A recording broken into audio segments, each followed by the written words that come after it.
21 dicembre 2013. Si apre oggi la mostra delle opere degli ex allievi e tuttora studenti dell'istituto, ex Istituto Statale d'Arte ai Carmini, ora Liceo Artistico Guggenheim.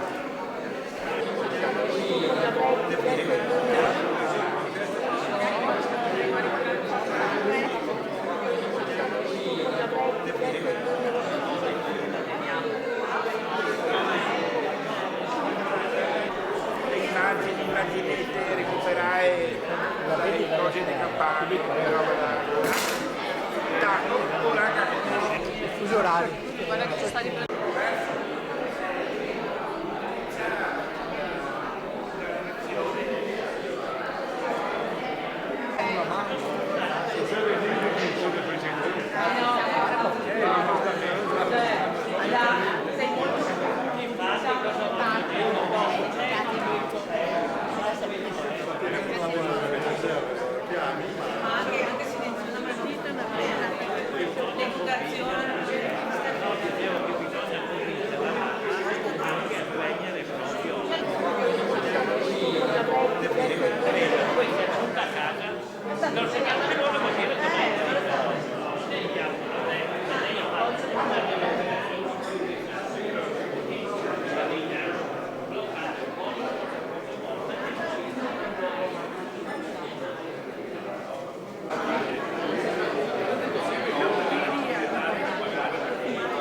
La mostra mi sembra abbastanza riuscita e mi sembra anche rispetto agli anni precedenti salita ancora ulteriormente di livello.